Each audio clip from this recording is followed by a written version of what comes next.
Fueron halladas tus palabras y yo las comí, y me fueron por gozo y alegría de corazón. Esta es una declaración del profeta Jeremías e indica cómo nosotros nos aproximamos a las Sagradas Escrituras, con hambre espiritual, y cómo seremos saciados, siendo reavivados por su palabra. Por eso todos los días nos encontramos para meditar y reflexionar sobre un capítulo de la Biblia. Hoy lo hacemos sobre el capítulo 7 de Jeremías, pero antes pedimos la bendición de Dios. Padre nuestro que estás en los cielos, bendícenos al meditar en tu palabra. Por favor, asístenos con tu Espíritu. Te lo pido y te lo agradezco en el nombre de Jesús. Amén.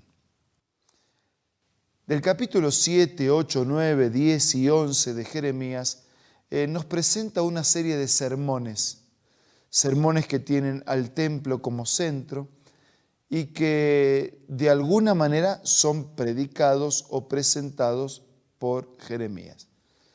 Como Jeremías no era sacerdote, su predicación fue desde el atrio del templo. Y nosotros podemos leer lo siguiente.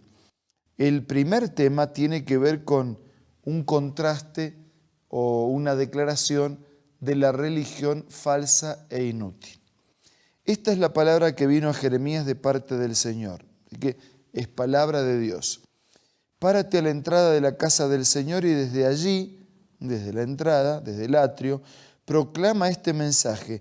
Escuchen las palabras del Señor todos ustedes, habitantes de Judá que entran por estas puertas para adorar al Señor. Versículo 3. Así dice el Señor Todopoderoso, el Dios de Israel, enmienden su conducta y sus acciones, y yo los dejaré seguir viviendo en este país. No confíen en palabras engañosas que repiten. Este es el templo del Señor, el templo del Señor, el templo del Señor. Si en verdad enmiendan su conducta y sus acciones, si en verdad practican la justicia los unos con los otros, si no oprimen al extranjero, ni al huérfano, ni a la viuda, si no derraman sangre inocente en este lugar, ni siguen a otros dioses para su propio mal, entonces los dejaré seguir viviendo en este país, en la tierra que di a sus antepasados para siempre. Hay una promesa condicional, un Dios que ofrece una tierra y una vida, pero un pueblo que debe responder y aceptar los condicionamientos de esa promesa. En este caso, ¿cuáles son?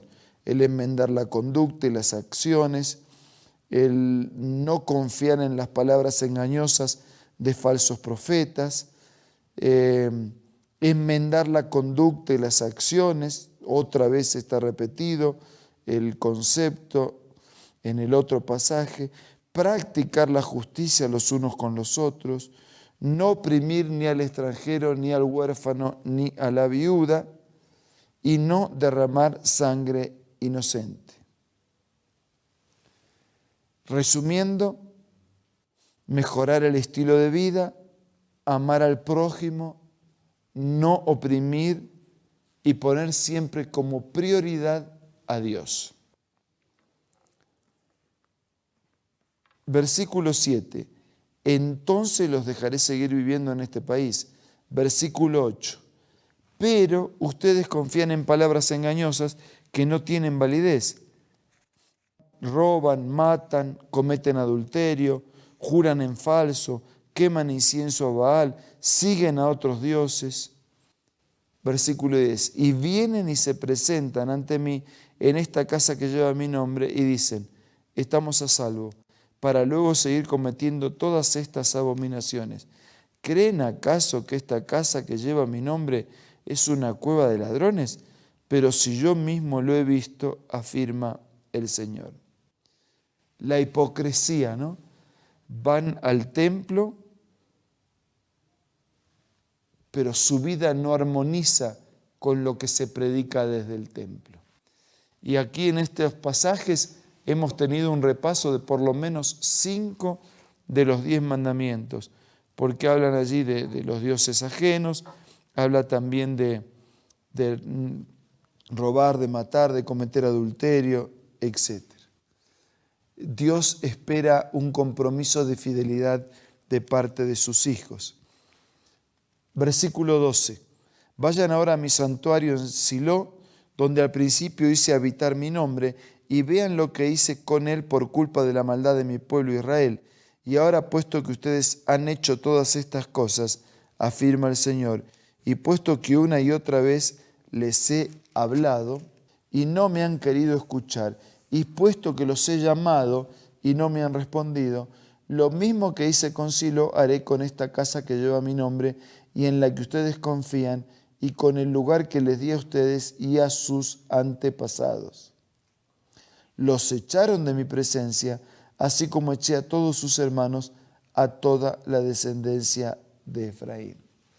El versículo 16 tiene un párrafo para Jeremías. Pero en cuanto a ti, Jeremías, no intercedas por este pueblo, no me ruegues ni me supliques, no me insistas, porque no te escucharé. Dios ya había dado muchísimas oportunidades y había llegado el tiempo de intervenir haciendo justicia. De la misma manera ocurre con el mundo de hoy. Dios ha dado y está dando muchísimas oportunidades. De aquí a poco Él va a intervenir haciendo justicia y definitivamente. El versículo 20, por eso así dice el Señor omnipotente, descargaré mi enojo y mi furor sobre este lugar, sobre los hombres y los animales, los árboles del campo, los frutos de la tierra, y arderá, mi enojo no se apagará. La justicia de Dios expresada a través del enojo. Versículo 21, así dice el Señor Todopoderoso, el Dios de Israel, junten sus holocaustos con sus sacrificios y cómanse la carne. En verdad, cuando yo saqué de Egipto a sus antepasados, no les dije nada, ni les ordené nada acerca de holocaustos y sacrificios. Lo que sí les ordené fue lo siguiente: obedézcanme, así yo seré su Dios y ustedes serán mi pueblo. Es que para Dios la obediencia es mejor que el sacrificio, que el ritual, que el formulismo. Obedézcanme, así yo seré su Dios y ustedes serán mi pueblo. El capítulo continúa, aparece desde el versículo 30 en adelante el valle de la matanza y cómo las personas, el escenario muestra, revela la intervención de Dios y los actos justos del Señor, terminando con el pecado y con los pecadores que no resolvieron sus cuentas con Él. La religión falsa e inútil. No tiene sentido un manto de religiosidad externa.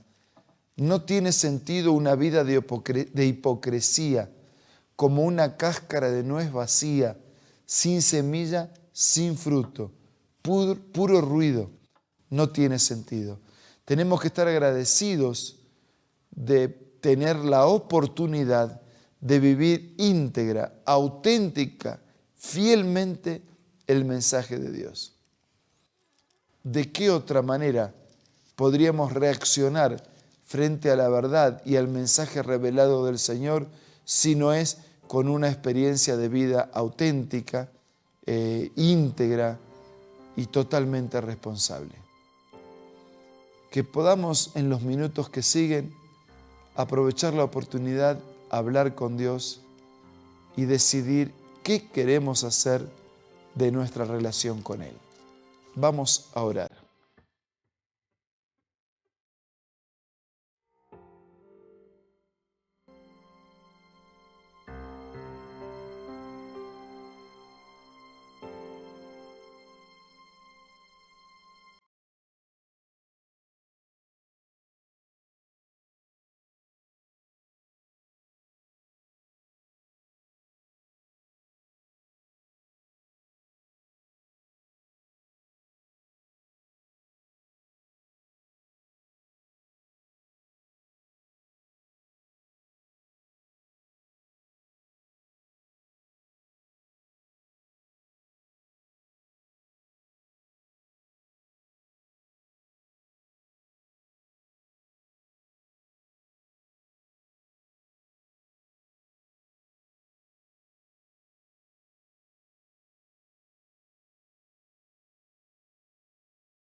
Padre nuestro que estás en los cielos, perdónanos si tantas veces solo hemos mirado nuestra fachada para dar la idea de un religioso.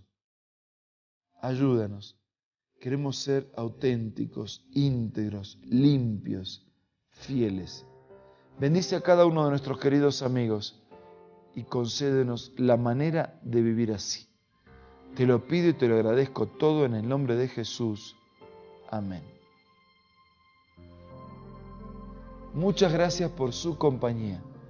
Nos reencontramos mañana para seguir siendo reavivados por la palabra del Señor.